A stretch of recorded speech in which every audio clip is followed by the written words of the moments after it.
Gwam gwam gwam, gwam ihe kuru mmiri rigoro enu. Learn Igbo language with Adigbo. If today is your first time of coming in contact with this video, please kindly follow, share, comment, like. And for my returning subscriber, this is me saying you guys are good. Alright, gwam gwam gwam, gwam ihe kuru mmiri rigoro elu. In this channel, I teach Igbo language. So please, learn Igbo language with Adigbo. Ihe kuru mmiri rigoro enu bụ akị bekee maọbụ akị oyibo dịka ndị bunu si akpọ ya. That is coconut. Gwam gwam gwam, gwam ihe kuru mmiri rigoro enu. Ihe kuru mmiri rigoro enu bụ akị oyibo maọbụ akị bekee. Right? Coconut. Coconut is what God packaged and put water inside mysteriously. God is wonderful. Chineke dị ebube. Okay, that aside. Gwam gwam gwam, gwam ihe na-esogharị gị ebe ọbụla ị na-eje. What follows you around everywhere you go. Gwam gwam gwam, gwam ihe na-esogharị gị ebe ọbụla ị na-eje. It's your shadow. Your shadow, that is onyonyo gị n'asụsụ Igbo. Onyonyo gị, shadow, it follows you around everywhere you go. Gwam gwam gwam, gwam ihe na-esogharị gị ebe ọbụla ị na-eje. Ihe na-esogharị gị ebe ọbụla ị na-eje bụ onyonyo gị. Onyonyo gị, that is shadow n'asụsụ Bekee, in English. Okay? Yeah. Gwam gwam gwam, gwam akwa Chukwu sụrụ na-adịghị akọ akọ.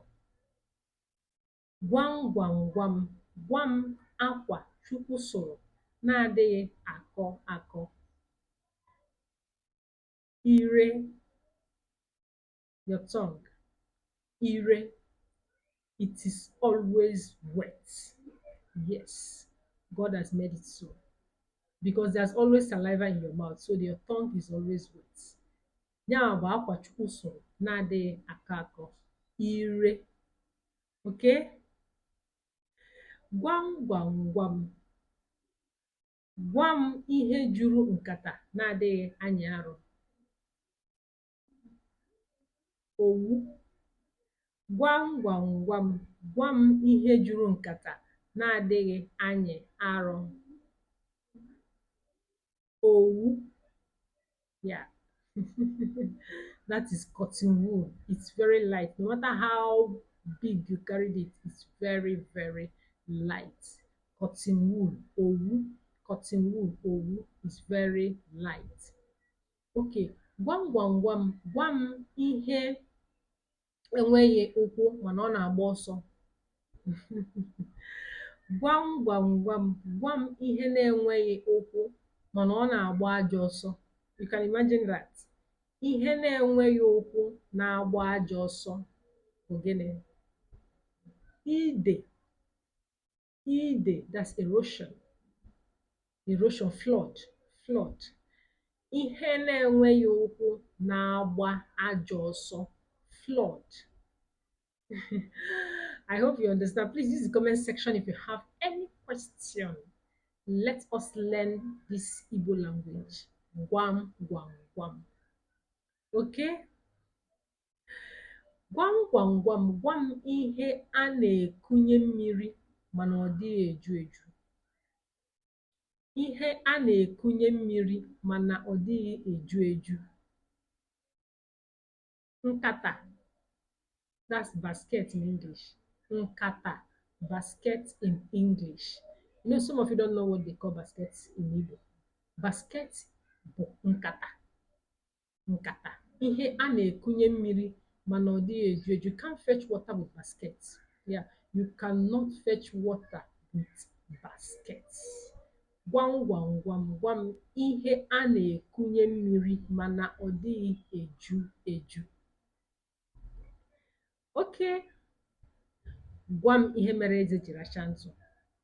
Gwam gwam gwam, gwam ihe mere eze ji racha ntụ. Ube. Ube, that's pear. the local pear, the one we use to roast.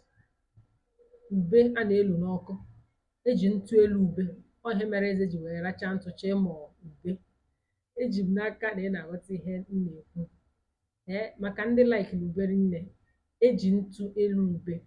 Maka ndị nọ n'ime obodo, ụtọ ube bụ iru ya na ntụ. Ọ mgbe a ka ị ga-alacha ube ụtọ gị ụtọ. Hapụ nke a na-emezi kịta abịa were ya tinye n'ọkụ gas, maọbụ tinye na ihe eji eghe ihe wee luo. Ọ bụrụ ya bụ etu ndị nna nna anyị ha si elu ube. A na-elu ube na ntụ, eluo ya na ntụ, o luo ọfụma, ị bịazie were ya lachaa. Ọ ihe a mere eze ji rachaa ntụ ebe ọ chọrọ ịlacha ube. Eji m n'aka na ị ghọtara ihe a m na-agwa gị n'ụbọchị taa. Gwam gwam gwam ka m ji wee bịa. Ama m na ihe onyonyo a tọrọ gị ụtọ. I know you enjoyed this video. Please kindly subscribe if you have not. I love you. Learn Igbo language with Adigbo. In case if you want to learn Igbo, please stay tuned here and enjoy learning in a fun way. Learn Igbo language. Let's learn together. Please share this message, comment. Let us learn Igbo language together. For now, bye.